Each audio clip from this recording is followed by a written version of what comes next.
The project, entitled Living Quarters, began as a conscious effort to capture a transitional change in my local village with a particular focus on the people and changing landscape, both socially and physically, coinciding with the construction of a new housing estate. I wanted to contrast and compare these two worlds, the new and unwritten, and heritage and legacy, perhaps underpinned by class. I wanted the photographs to present honesty, or at least an attempt to capture sincerity. My approach was to present the character of the village from my own eyes, shaped by years of experiences growing up in the village itself. The images are a reflective account of captured moments and scenes that in many ways attempt to represent the soul and essence of the village, but are also perhaps closely attached to wider societal issues relating to housing developments and the changes it has on rural communities.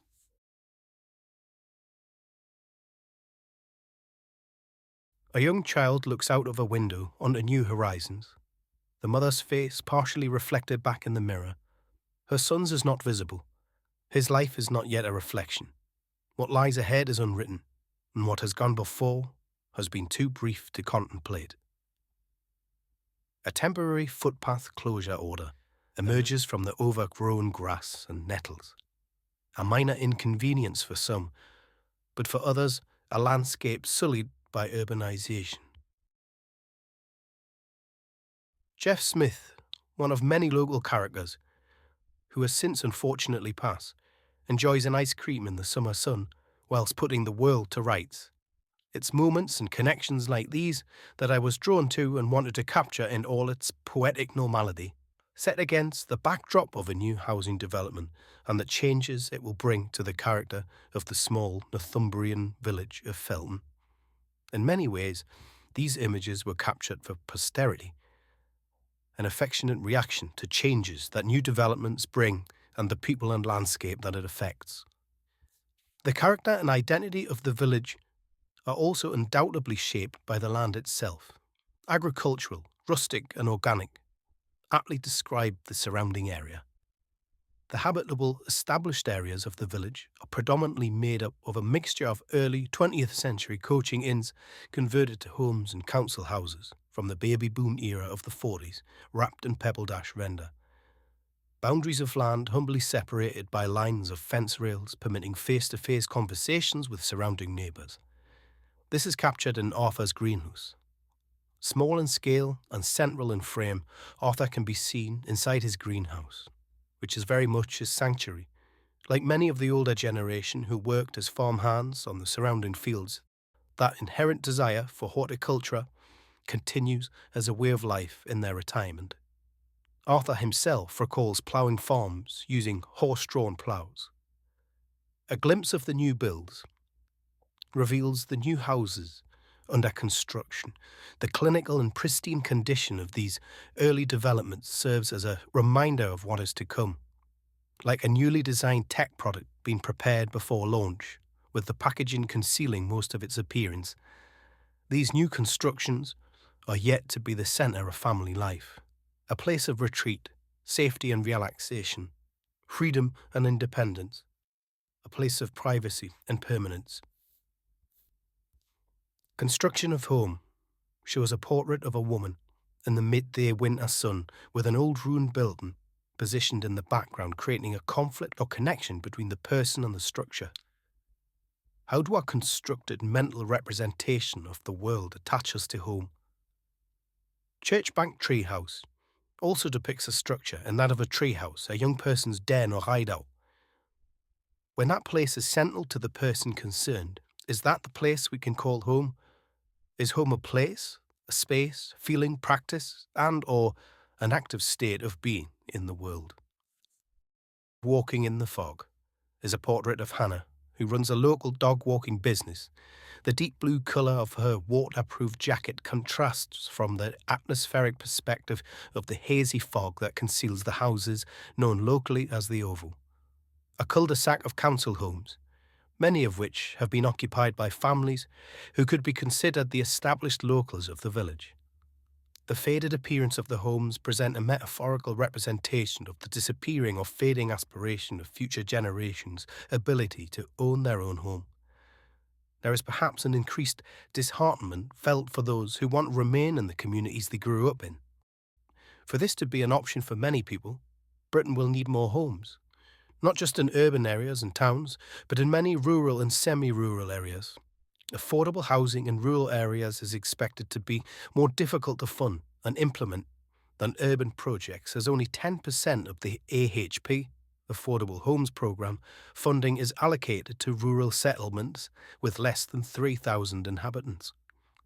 For people needing affordable rural housing, state funding is narrowing, and part ownership homes being presented as the solution. This has many disadvantages, such as costly charges, negative equity risk, and selling could be difficult, to name a few basic examples. Star plot shows part of the completed site, the buildings in the final stages of completion. The dried cement from the newly laid brickwork has yet to be weathered.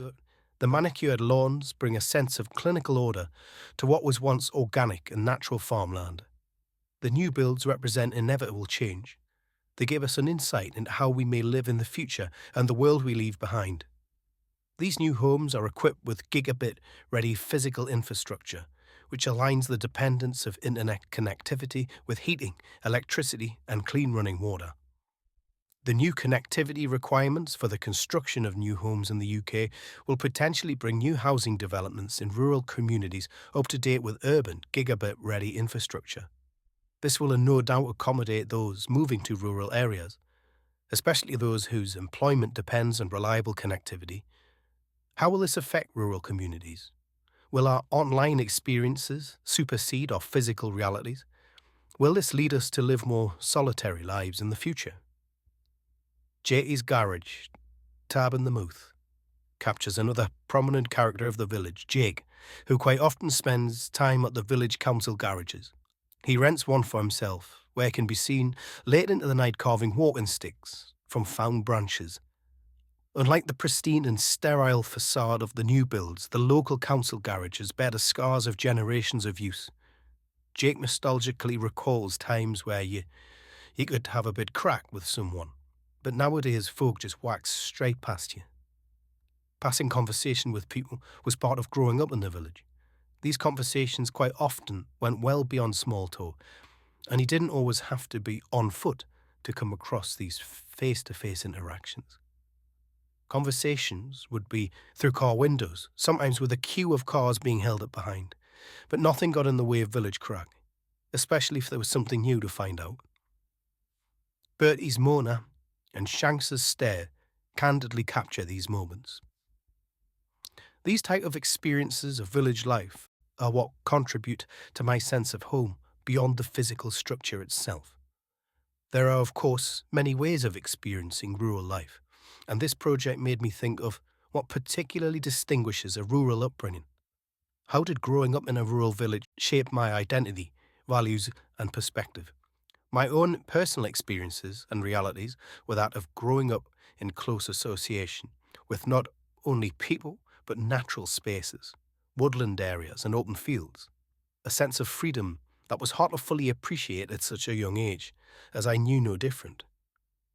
Make your new home as individual as you are the words presented on the advertisement leaflet in the centre of the windowsill of a newly constructed house. They seem to suggest a connection between your identity and the physical structures you inhabit. Is it the bricks and mortar and the way we finish the interior spaces that gives us the greatest sense of home? Or the lived experience that the land, people, and infrastructure provide? Will housing developments and the ever expansion into the natural landscape of rural areas impede natural spaces? Is this a secondary concern to the inevitable change that urbanism brings and a remedy for remote, poorly serviced, and fractured communities? Old Trailer shows an abandoned trailer that once served a purpose, but is now entangled in the cool, dry grass as it appears to be reclaimed by nature. What we don't use becomes abandoned. What we don't need becomes forgotten. How we develop future housing, specifically in small rural communities, plays a part and what we may lose.